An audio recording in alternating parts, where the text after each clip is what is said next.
मान लिया जाए तो हार और ठान लिया जाए तो जीत निश्चित है। और लहरों के डर से नौकाएं पार नहीं होती और कोशिश करने वालों की कभी हार नहीं होती। नमस्कार प्यारे बच्चों, बहुत लेटेस्ट अपडेट है, कल की अपडेट है। देखो, जैसा कि पिछली वीडियो में मैंने आपको बताया था कि आपका जो एग्जाम है बहुत जल्दी आपका डेट जो है वो डिक्लेयर होने वाली है। और वो कल आपकी डेट डिक्लेयर हो चुकी है। क्योंकि पहले भी केवीएस में ऐसा ही होता आया है कि मैक्सिमम 2 महीने देते हैं फॉर्म भरने के बाद, 1.5 से 2 महीने बाद हर बार एग्जाम होता है। अब की बार तो और भी जल्दी आपका एग्जाम है, क्योंकि बहुत लंबे समय से 1 साल से नोटिफिकेशन का हम इंतजार कर रहे थे। फिलहाल जो आपका नोटिफिकेशन आया था, अभी भी फॉर्म भरने की डेट बची हुई है 14 नवंबर से। और अभी 4 दिसंबर इसकी लास्ट डेट है।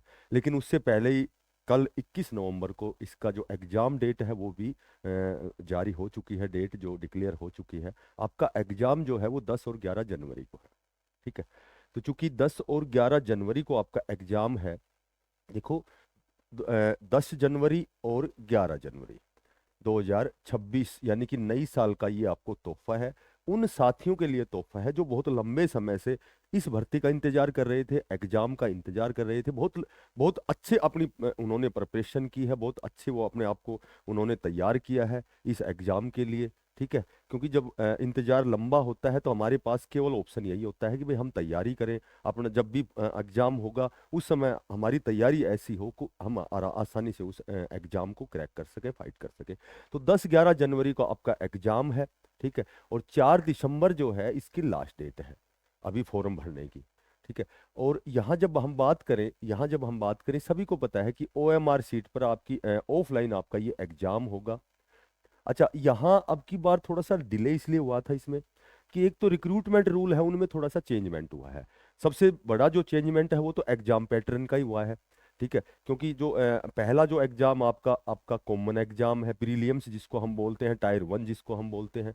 और इस कॉमन एग्जाम में आपको जो फाइनल जो आपका एग्जाम है टायर 2 जिसको हम कहते हैं, इस एग्जाम में यदि हम टोटल वैकेंसीज का 10 टाइम्स, यदि हम 10 गुना में यदि हम आते हैं तो हमें अवसर मिलेगा इस मेन एग्जाम में बैठने का, फाइनल टायर 2 में बैठने का। ठीक है। तो यहाँ एक तो ये यहाँ चेंजमेंट है एग्जाम पैटर्न में। यहाँ ये जो एग्जाम है फिलहाल जो ये डेट है आपकी प्रीलियम्स की है, ये आपका टायर 1 का जो एग्जाम होना है उसकी डेट है ये। उसके बाद में संभवतः 1.5 से 2 महीने बाद फिर आपका मेन एग्जाम होगा। पहले आपका परिणाम जारी होगा, फिर उसके बाद आपकी जो 10 गुना की कंडीशन है, जो कैंडिडेट उस कंडीशन को फुलफिल करेगा वो फिर मेन एग्जाम में बैठेगा, उसमें बैठेगा। और उसके बाद में जो आपका साक्षात्कार, जो आपका इंटरव्यू होने वाला है, जिसको हम साक्षात्कार बोलते हैं। ठीक है। तो साक्षात्कार में बैठेंगे। उसके बाद इन दोनों की जो संयुक्त मेरिट है वो आपकी मेरिट बनेगी। ये जो आपका एग्जाम है मैंने बताया केवीएस और एनवीएस का जो एग्जाम है आपका, कंडीशन सभी को पता है। ठीक है। फॉर्म सबने लगभग तो भर दिए हैं, कुछ एक बचे हुए उनको क्वालिफिकेशन का भी पता है, एज का भी पता है। तो यहाँ यहाँ हम बात करते हैं, देखो कॉमन जो एग्जाम है, अब इसमें चेंजमेंट क्या हुआ है। कॉमन एग्जाम जो टायर 1 है उसमें मैंने बताया था पहले भी, आपका मैथ जो है वो 20 नंबर का आएगा। आपकी जो रीजनिंग है इसका पोर्शन 20 नंबर का है। आपका जो कंप्यूटर है, कंप्यूटर बेसिक लगभग कंप्यूटर, वो 20 नंबर का रहेगा। उसके बाद आपका जीके जीएस है ये 20 नंबर का रहेगा।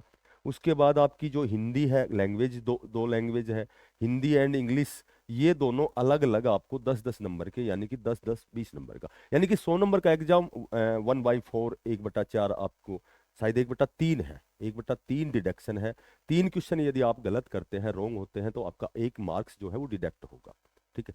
तो ये आपका जो टायर 1 है जिसके एग्जाम डेट 10 जनवरी और 11 जनवरी डिक्लेयर हुई है। तो ये आपका 100 नंबर का जो एग्जाम है, इसमें आपको टोटल वैकेंसीज का 10 गुना, 10 टाइम्स में आपको आना है। और अब थोड़ी सी हम डिस्कस करते हैं एग्जाम पैटर्न का भी। मैंने ये जो आपका चयन प्रक्रिया भी मैंने बताई आपको पिछली वीडियो में, कि यहाँ जो आपका फाइनल एग्जाम होगा ये इसका वेटेज 85% रहेगा और इसका 15%। जितने भी आप मार्क्स लेते हैं उसका 85%, और जितने भी इंटरव्यू में आपको नंबर मिलते हैं उसका 15%, दोनों जोड़ करके फिर ये आपकी मेरिट बनेगी। ठीक है। और ये केवल क्वालिफाई एग्जाम है, कॉमन एग्जाम जिसको हम टायर 1 कहते हैं, जिसको हम प्रीलियम्स भी बोलते हैं। ठीक है। तो अब थोड़ा सा हम डिस्कस करते हैं कि आपको ये एग्जाम, देखो चूंकि सभी साथी वेल क्वालिफाइड है, जिन्होंने इस दिशा में लंबे समय से प्रयास किया है, और ऑलरेडी ऐसे भी अध्यापक हैं जो अभी भी कहीं कॉन्ट्रैक्ट बेस पे पढ़ा रहे हैं, कहीं जैसे गेस्ट टीचर के रूप में पढ़ा रहे हैं, कोई सर्व शिक्षा अभियान एसएसए के तहत पढ़ा रहे हैं। तो ऐसे बहुत से भी अध्यापक हैं जो ऑलरेडी पहले से ही बड़े अनुभवी हैं, ठीक है। लेकिन फिर भी मैं आपको एक छोटी सी बात बताता हूँ।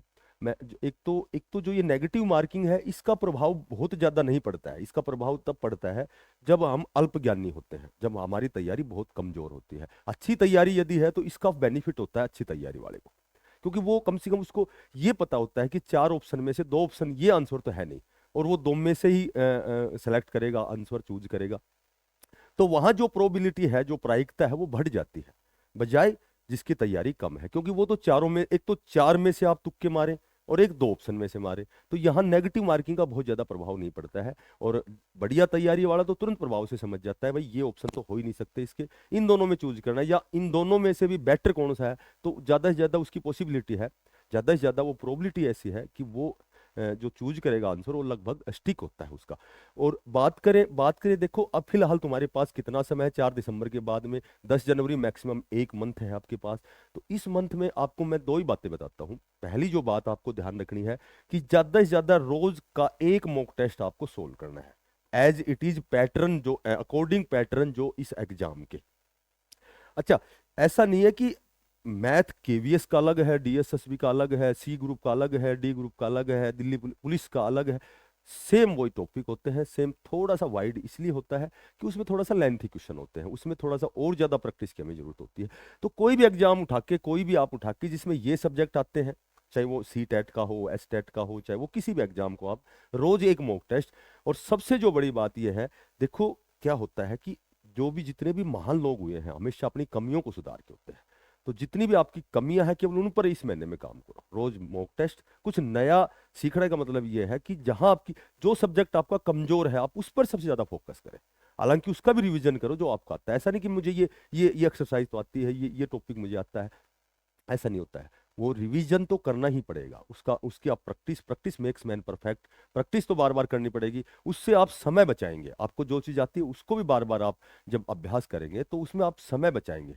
जो भी आपसे माइनर मिस्टेक होंगी वो वहाँ होने की संभावना कम होगी, ठीक है, जो त्रुटियां होती है एग्जाम देते समय।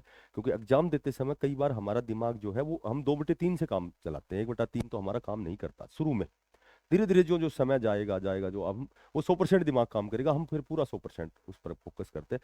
शुरू में 10-15 मिनट तो हम थोड़ा सा दिमाग कम काम करता है एकदम से। और कोई चीज़ बाहर बहुत आसान होती है और अंदर एग्जाम रूम में बैठने के बाद थोड़ा सा अलग होता है, ठीक है। वहाँ बहुत सी ऐसी कन्फ्यूजन भी होते हैं, त्रुटियां भी होती हैं, क्योंकि वहां में डर होता है। और बाहर जब कोई क्वेश्चन सोल्व करते हैं तो वहां डर नहीं होता है, डर नहीं होता है तो दिमाग पूरा काम करेगा। और थोड़ा सा डर होगा कि कहीं गलती ना हो जाए, कहीं मुझे सिलेक्शन लेना है, मैंने बहुत अच्छा प्रयास किया, तैयारी की है, मैंने बहुत ज्यादा समय दिया है, तो वो थोड़ा सा हल्का सा डर होता है, और डर के आगे जीत होती है, ठीक है।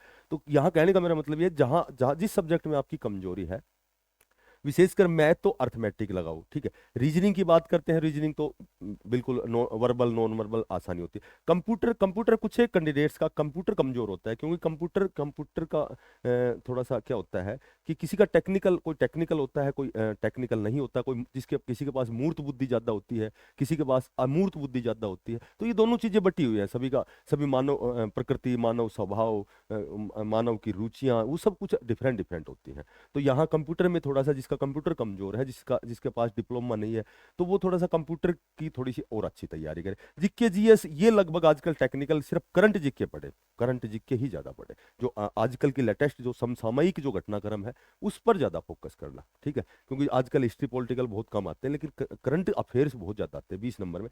हिंदी इंग्लिश में भी एक एक तो पैसेज होता है, उसके बाद में थोड़ी सी वैकेबलरी होती है इंग्लिश में भी। तो ये बहुत ज्यादा क्लिष्ट नहीं होती। हालांकि हालांकि सभी की अलग अलग तैयारियां होती हैं, कोई इंग्लिश में बहुत अच्छा होता है, कोई मैथ में बहुत अच्छा है, कोई हिंदी में बहुत अच्छा होता है। तो कहने का मेरा मतलब ये है कि इस महीने में आपको बिल्कुल नहीं घबराना है, बहुत बड़ा कंपटीशन नहीं है। कंपटीशन जब है जब आप तैयारी नहीं करते, आपको केवल एक सीट चाहिए, और उस सीट के लिए आप अपनी कमियों पर काम करें, ज्यादा से ज्यादा प्रैक्टिस करें, ज्यादा से ज्यादा एक महीने के लिए। और उसके बाद जब आपकी 10 गुना की कंडीशन, जब आप 10 गुना में फाइट करेंगे, तो फिर आपको शायद 1.5 या 2 महीने मिलेंगे मेन एग्जाम के लिए। फिर वहां अपनी कमियों को फिर सुधारना है और अपने सपने को साकार करो। जो भी साथी नया है चैनल को जरूर सब्सक्राइब करें, ज्यादा से ज्यादा इसको शेयर करें। फिर मिलते हैं नई अपडेट के साथ, तब तक के लिए सभी को बेस्ट ऑफ लक, धन्यवाद, राम राम।